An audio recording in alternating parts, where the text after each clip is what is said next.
Bien-aimé dans le Seigneur, Zambé a pambola bino, place nous, le cause à la colonne de la biso, ticket le groupe na Zambé, et qui ta place au Sali. Na banza qui est toza, na kati kuba, na musala na biso, il y a délivrance des alliances cachées. Autre surtout, tu peux ça qui, même te flasher qui la fois passée. Na banza qui na kati des alliances cachées, tu fais qui un point qui parlait des lois des familles. Ce point-là a été tiré dans le canal de Deutéronome, chapitre 33, quelque part, 3e verset. Bible dit que Moïse nous a donné la loi. Moïse était roi en Israël. Moïse a fait en Israël, mais quelle était la loi que Moïse avait donnée aux enfants d'Israël et quelle était son importance? Après ça, qui va en loi. Mais loi en importance, mais là, toujours à Esther, chapitre 4. À partir du 11e verset,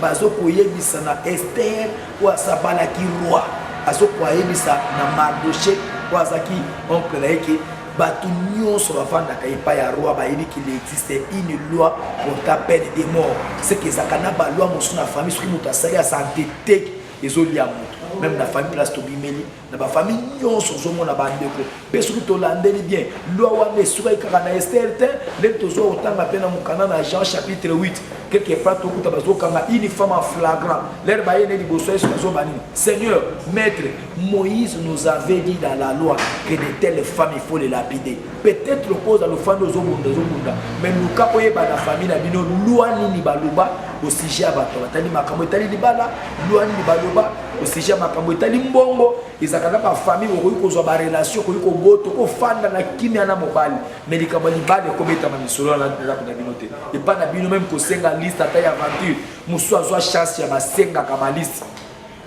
ba honora kangote musu pas azwa chance que na batela kosenga liste te musu kutu nde na zo ya mamoko basengi même liste babandi kosoma na biloko ya libala quelques jours après mobali azokufa à une semaine ya mariage biloko ya dote tikali veste mobali asengelaki alata na libala nde veste bazokunda nango mobali seke na bafamille tobimeli bandeko ezala balwa bavota ozomona makambo na nzambe monde ya makambo na nzambe ozomono ezala le tout n'est pas seulement de prier mais il faut la prière oyo ekoki komema mutu à la délivrance prière oyo ekomema mutu na bokangole prière oyo ekolungola mutu na pasi prière ekolungola mutu na baniese me bapacte oyo famille ekozala esali 229 rindolo are 3 voleurs na commune ya Talangai aseka mambo libérer le Seigneur partout cause la colonne de biso au cause vous avez un problème vous avez besoin de soutien à prière vous avez besoin d'orientation vous avez besoin de requête va soutenir yo vous avez un problème à distance tu peux être loin tu veux se mettre en contact avec nous vraiment chercher à koluka biso place sur cause la cause comme on a biso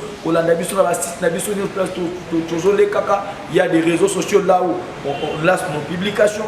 au côté la GMC à ce quand on voit le courant de la publication et toutes nos informations au côté de la tonnerre même la tonnerre TV vous allez voir toutes nos informations la Serge Kabamba sur YouTube vous allez voir toutes nos informations la tonnerre sur Facebook au courant de à ce quand on voit sur Facebook au courant de la publication et au cause au courant de toutes nos informations place nous se cause à problème de la biso problème nous se cause à nango yaka tukutana se mettre en contact avec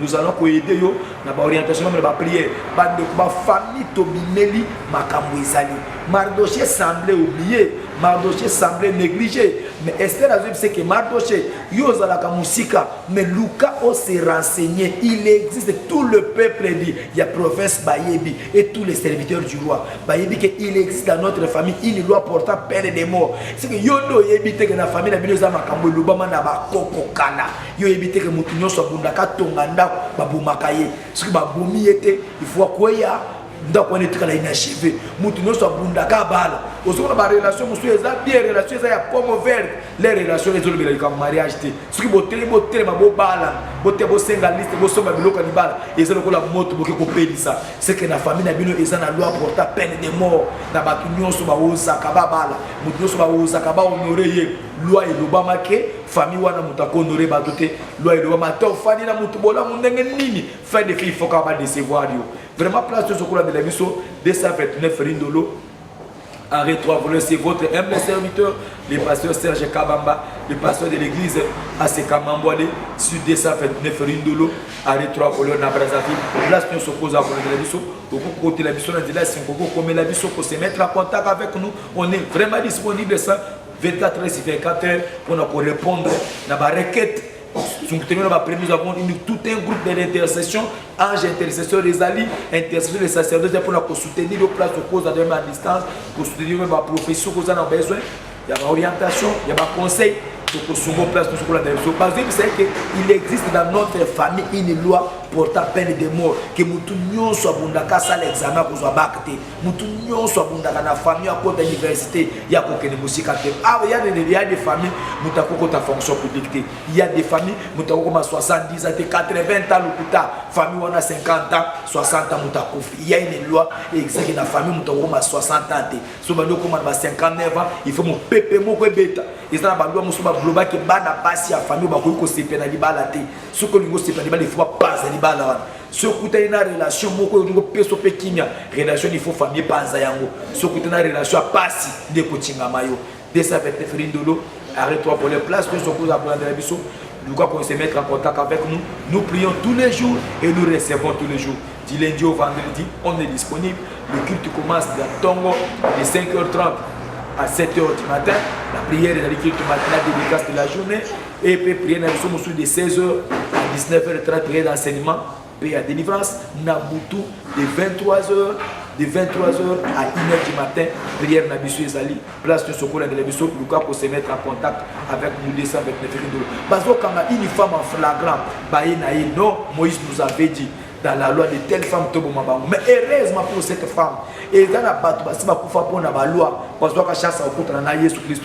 mais place nous sur Yokola de la biso aux chance il y a kokutana ko se mettre koyoka mateyo yo koyoka exhortation c'est aussi une façon ya yoko kutana na Jésus pour yo pokoya na makolo na Yesu ndenge mwasi o ya Jean 8 il pas quoi qui na makoleso malgré il y avait la loi mais il lokola quoi qui sous la grâce c'est ce qui o yo kutana mon nzela ya internet c'est la grâce o yo kutana pour elungola yo okufaniwa ya famille na binote ndenge bo trop perdre maman maman bino kufiliwa ya famille papa bino kufiliwa ya famille bozo kufela bande ko liwa ya balwa ya famille mutako sepela na bana tata kolisi bana ndongo papa na bino ko bina bino frère de frère sepela na bino te wana ke maman bino boli ko bino na passe boko bino na passe ndi wana ke sepela na bino te ndelo bazo ka ba mapeyo 229 $. Arrêt 3 voleurs place sur Sokola de la colère de Bisso mais quand pour se mettre vraiment en contact avec nous pour soit Bisso dans Zela Singa 00242 06 855 25 27 00242 06 855 25 27 comme les personnes dans Zela WhatsApp dans Zela Facebook dans Zela Messenger Serge Kabamba local même dans Zela YouTube na biso Serge Kabamba na YouTube ko soit biso Tonnerre TV ko soit biso vraiment mais quand vous se mettre en contact avec nous place sur cause à connaître la biso nous recevons tous les jours vous avez besoin de la prière vous avez besoin d'orientation vous avez besoin de la prophétie tout ce que vous pouvez avoir besoin même il y a ma solo on est vraiment disponible à votre disposition pour la orientation pour la prière nous avons nos prières nos intercessions basales pour la gêner pour soutenir nos prières pour tika même requête na yo et quand beaucoup za l'amour vous en a proposé au père dans va proposer ni au père dans ma fiancée il y a toujours vraiment essayer de se mettre en contact avec nous ils en va parce qu'il y a pas de mal qui n'a pour déposer ma dossier et déposer ma dossier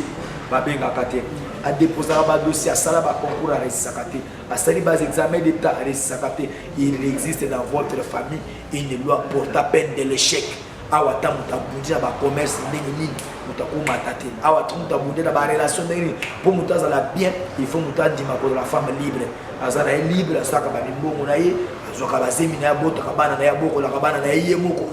là tu es d'accord avec la famille mais si tu cherches à stabiliser la vie cherche à être la vie stable bakoboya pour famille na bino lo wane bandi pe na bino te bokoka se ko na sali masumu nini mabini ngala sali pa na mokili osala mabeyo sala te erreur yo sala na vie ezaka ya kobimela la famille obimeli eza famille ya baloi famille bas ordonnance famille bas interdiction baboya bato ba mata osengi visa combien de fois au voyage aux anapoto est-ce que vous en mikanda vini osa ils en a pas to voyager ke poto suki o ke poto ke baloi ya famille obuki en moté okoza na Europe mozo vivre lokola mutasaka na Afrique bato na Afrique ba tshela ko mutema ki ya na biso kana poto ya na biso salaka boy mais yo moko place oza vous allez au moyo tongi na Afrique te pona nini eza bala ouvre la bonne opportunité ya minene mais aussi ça ka moté pona nini déjà dans votre famille il existe une loi pour ta peine de mort ce qu'on met ko bunda aussi mobali ya bien robota na été pour tikana souvenir so so mobali ya passe di wana bozo tingama na ye basé milene so vraiment place so ko na biso Et ça partenaire Ferry Dolo à Rétro Voleur. Que le Dieu du ciel vous bénisse. Place sur la télévision. Ciao.